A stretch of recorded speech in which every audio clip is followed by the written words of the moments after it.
happens now? Well, now we have elevated sugar levels in our bloodstream. We have elevated insulin levels. We have a harder time turning this sugar into energy. More of this sugar is turning into fat. I don't know if you guys have this, but it's like that hard stomach that you can't seem to get rid of. That is called visceral fat, fat that is wrapped around your organs, okay? Now, on top of that, that's how their cravings happen. That's how people start to get really, really hungry. And that is how the cycle of insulin resistance begins, okay? And it happens for the two reasons that I mentioned. Number one, we're eating way too often. And number two, the foods that we're eating, the processed sugars, refined sugars, processed carbs. We need to start avoiding, you know, when you walk into the grocery store, stick to the, thank you, James, for the heart me. Stick to the parameters of the grocery store. Try to stay away from those middle aisles because that's where all that stuff is. That is really not good for us, okay? We're giving our children cereal and orange juice for breakfast. We're eating oatmeal on its own with maybe bananas and honey for breakfast. Let me tell you, that is the worst thing you could be giving them and the worst thing you yourself could be eating, okay? So we need to make better food choices. Now, what happens when our bodies start becoming insulin resistant? Well, we're gonna get little warning signs, okay? And they're gonna look like this. If you have this belly fat that you just can't seem to get rid of, that is a sign that you're becoming insulin resistant. If you have dark skin patches like this on your neck or underneath your armpits, really anywhere on your body, that is a sign you're becoming insulin resistant. If you're over the age of 20 and you have acne that looks like that, that is a sign you're becoming insulin resistant. If you have skin tags, okay, these little nodules, they can be anywhere really on your body, your groin area, your eyelids, underneath your armpits. These are because of elevated insulin levels. So insulin is a hormone that causes things to grow. It makes things bigger, okay? So when you have skin tags growing on your neck or anywhere on your body, it's going to cause things like these to grow or those dark skin patches. And then there's these cravings. These cravings for sugar or for food in general. It is not normal to be craving sugar all the time. It is not normal to be craving food all the time. These are signs that you're becoming insulin resistant, okay? Now, let's engage a little bit. I want to see some ones if you can relate to what I'm gonna say. There's 34 people here. We got a small group, but that's okay. If you can relate to what I'm asking you, put a 1 in the chat. So do you feel exhausted even when you sleep 8 hours? If this is you, put a 1 in the chat. Okay. Do you crash every afternoon between 2 to 4 p.m.? If this is you, put a 1 in the chat. Do you get hangry or shaky if you go more than a few hours without eating? If this is you, put a 1 in the chat. Do you store most of your weight in your belly even when you diet and exercise? If this is you, put a 1 in the chat. Do you wake up at 2 to 3 in the morning wide awake? If this is you, put a 1 in the chat. Do you feel tired after you eat instead of feeling energized? Do you feel that food's taking away your energy as opposed to giving you energy? Put a 1 in the chat. Do you constantly crave sugar, carbs, or snacks? Put a 1 in the chat. Hey, Michael. Is your skin breaking out or darkening increases, or are you getting those skin tags? Put a 1 in the chat. Are you bloated after every single meal or look pregnant by the end of the day? Put a 1 in the chat. And do you gain weight easily but lose it slowly? If this is you, put a 1 in the chat, okay? And where is my lip chat? I didn't come prepared today, you guys. I need my lip chat. Anyways, it's fine, whatever, I give up. Okay, so if you have 2 or more of these, there's a really, really good chance that you fit into that 93% of the population being metabolically unhealthy, okay? And you are struggling with insulin resistance. Now, the good news is that insulin resistance is reversible. You need to make some diet changes, some lifestyle changes, and I'll teach you exactly what you need to do today. But look at the symptoms, look at what you just answered yes to, and be mindful of these things. Now, the reality is when we start noticing these things, we should be doing something about them right away, okay? But oftentimes we're busy. Maybe you've got 2 jobs, maybe you've got a lot of kids. I don't know what your situation at home looks like, right? But if you're feeling that something's off with your body, or you're seeing skin tags appear on your body, or you're tired all the time, craving sugar all the time, randomly waking up throughout the night, that is not normal. That is your body giving you little warning signs that something worse is about to happen, okay? And if you ignore these things, this is what's going to happen, okay? You're gonna end up in the doctor's office, not the next day, not a month later, maybe not even a year later, but maybe 5 years, 10 years, I don't know, if you keep avoiding it, this is gonna happen. You're gonna end up in the doctor's office and your doctor is gonna have a conversation with you and it's gonna look like this. Monica, you're pre-diabetic, or you have type 2 diabetes, or you have PCOS, non-alcoholic fatty liver disease, high blood pressure, high cholesterol, hypothyroidism, or really any thyroid issues. For men, low testosterone, ED. Thank you, Rosie Rose, for the rose. Oh, I love that. That is how the conversation is gonna look, okay? Your doctor is gonna give you some sort of diagnosis for the health condition that you're experiencing. Now, they may say, you know, there's a specialist that you can see, or there's a medication that you can see, you know, but not once are you gonna hear, hey, you have type 2 diabetes, insulin resistance is at the root cause of that, and you can actually start making some changes today to reverse it, right? Oftentimes it's, hey, Monica, you have type 2 diabetes, here's metformin, or you have PCOS, here's birth control or metformin, high cholesterol, here's a statin medication, high blood pressure, here's high blood pressure medication. Does this sound familiar to you guys? Or is your doctor one of the kind that is literally like, you have this, but you need to start making these lifestyle changes. You don't need to go on medication, but you can start changing things today, okay? Exactly. And here's the thing, this is not to bash any doctors. I am here to just share my own experience and what my family has personally gone through with this disease of insulin resistance. And this has just been our experience with the doctors and the medical system. Now, my doctor used to be, actually he still is good. I like my doctor. He usually does like this whole holistic review. Are you spiritually, are you physically, like just asking me all these questions before prescribing me medication. But recently, you know, a couple months ago when I got diagnosed with hypothyroidism, he was so quick to be like, here's medication. And even I was kind of like thrown off. I was like, he never does this. Maybe they just have more patients. Maybe it's just easier to give you a medication and let you go on your way. I don't know, okay? But the reality, guys, is if your condition is related to insulin resistance, which I can guarantee you there's a high chance that it is. If you're unsure, you can ask me. If you want to do a little quick Google search on your own, is this related to insulin resistance? Do that. If it is, you can reverse it. You can get off your medication. You can get out of that diagnosis. It is not a lifelong diagnosis, okay? So I'm just here to educate you guys on how to reverse your insulin resistance naturally, what steps you can take to do that so that you can work with your doctor, because I'm not a doctor. You're gonna work with your doctor to get off your medication, okay? If that is a goal that you wanna set for yourself. Now, before I continue, I need to sip because I don't have my lip chap. You're gonna hear me say that quite a bit. I'm obsessed with my lip chap. I don't know what it is. When I don't have it, I feel like I'm missing something. Thanks, Alex. Don't look too closely at my nails because I need to get them done.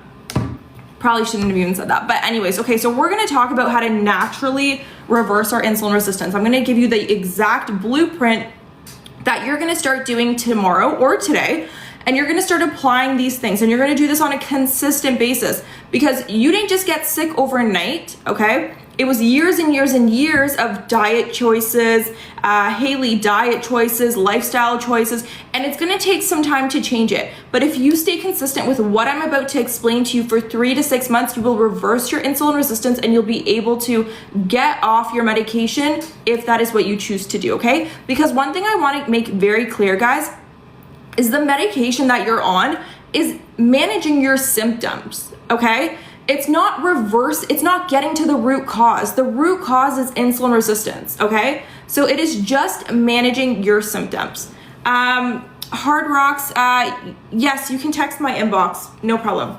Okay, so I'm gonna tell you how to reverse your insulin resistance, and then I will share a natural protocol with you that will make things so much easier, faster, but just to make it clear, you don't need to go on the protocol to reverse your insulin resistance. You can do it without it, okay? Just listen closely. So, first thing you wanna do is you wanna make sure that you're moving after your meals, okay?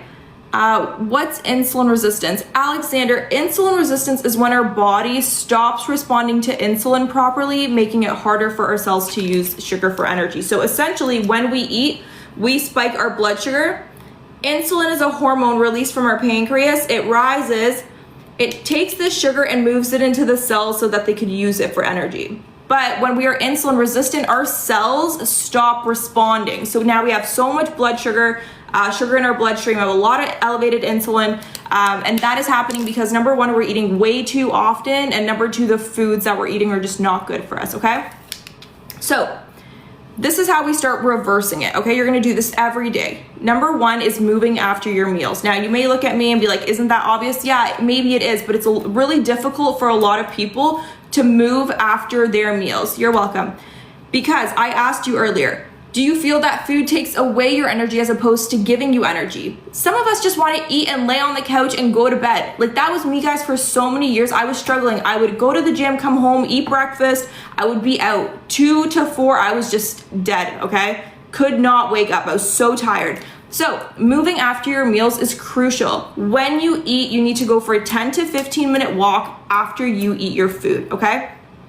If you can't leave the house, for whatever reason, you can do something simple like a calf raise, okay? It's called a soleus push-up. You may or may have not heard about it. Essentially, you're gonna stand on your tippy toes, you're gonna lower your heel, and you're gonna do this movement slowly, okay? Calf raises. And what that does, it pulls sugar out of your bloodstream and puts it into your muscles, okay? So that movement after your meals. Number 2 is balanced meals, okay? So we wanna have fiber, healthy fat, protein, and carbs, okay? We wanna have all 4 on our plate. Now, fiber is very important, I'll talk about that, but the most important thing is when we have a full balanced meal, we're very unlikely to snack after or wanna eat a couple hours later because we're gonna be super full, okay? So fiber, healthy fats, protein, and carbs. Number 3 is no snacking, okay? Now, snacking is really bad for us, and I'll explain why. Usually when we snack on something, we're snacking on a cookie or a bag of chips. I don't know what you're snacking on. We all got our vices, I get it. But it's usually a carb, right? Or like a refined sugar. It's probably not the greatest thing for us. So this is what happens. When we have, I like to use a cookie for an example. When we have our cookie, we will naturally spike our blood sugar, okay? Insulin will also rise. Blood sugar comes down after like 2 hours. And what happens when our sugar comes down? We're hungry, we're cranky, we're tired, we want another cookie. So if you're anything like me, you're gonna have another cookie, okay? And you're gonna spike your blood sugar back up, and it's gonna drop again, and then you're gonna have another cookie. And this is what happens when we snack. Now, notice that insulin hasn't gone down yet. Well, how could it? It's working really, really hard to put this sugar somewhere. So every time we do this, we don't give our insulin time to come down, okay? So we need to avoid snacking. Now, if you want to have a cookie, I'm not telling you can never have a cookie. Just do your best to basically put it with your first meal of the day. Timothy, that's actually very funny. No, thank you. But thank you for noticing. I'm actually very happy with my lips. So your cookie, you're gonna wanna pair with your first meal of the day, okay? So you're gonna have your first meal, you're gonna have your fiber, your fat, your protein, and your carbs, and you're gonna be very, very full. And then you're gonna have your cookie right after. It'll have the least impact on your body, and it'll make you feel really, really good, okay? Now, I've got some trolls in here today, I see. That's okay. That's okay. We're just gonna get rid of that. Sorry guys, my mods are usually here to defend me. Actually, Michael, you're here, aren't you here? Okay, so that's the cookie situation. Now, do I have any intermittent fasters here? Does anybody intermittent fast? Put a 1 in the chat if you intermittent fast. Thanks, Michael.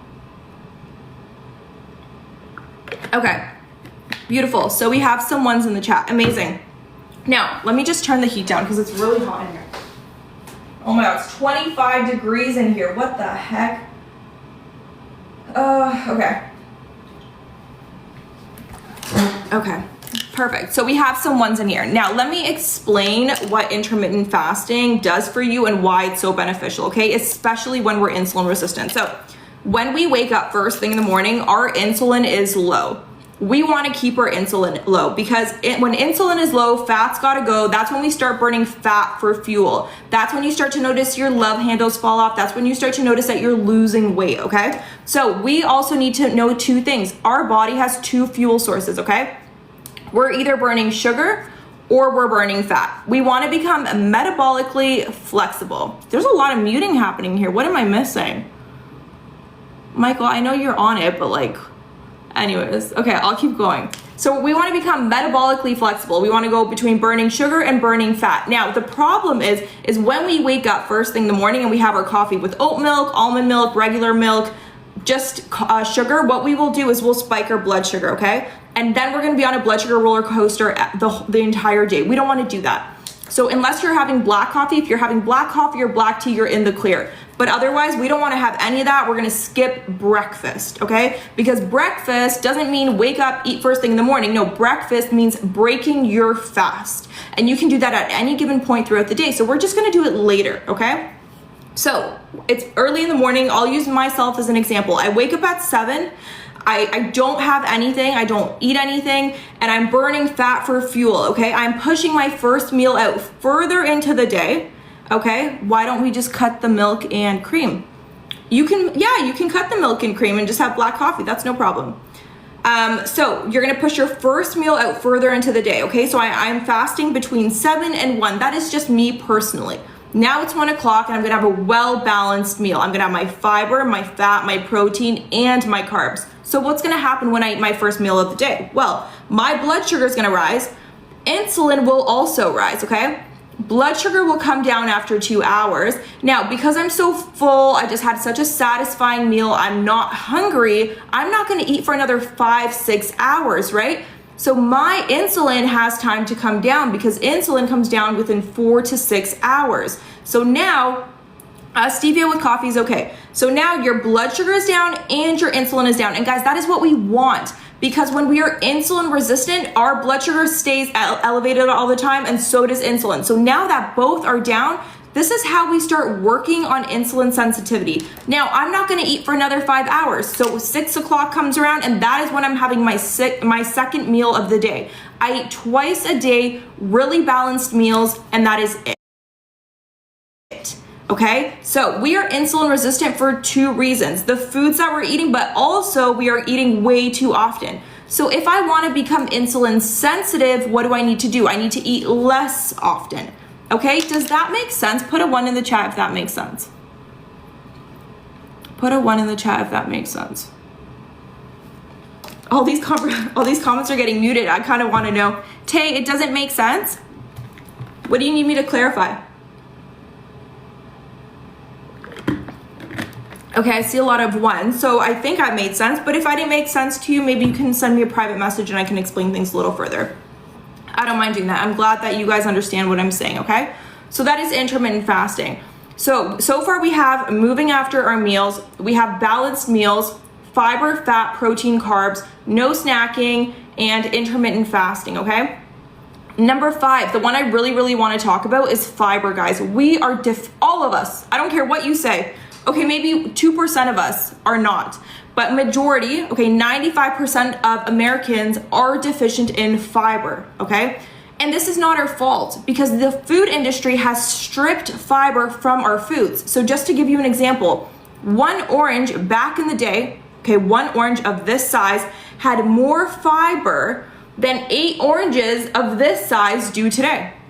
So the food industry stripped the fiber from our foods and our fruits because humans didn't like the taste of fiber. It was gross, it was bitter, they didn't like it. So they needed to make food profitable. So they stripped the fiber, enlarged the fruits, made them sweeter, more addictive. And that is what's happening to our food in general. It's being made more addictive, okay?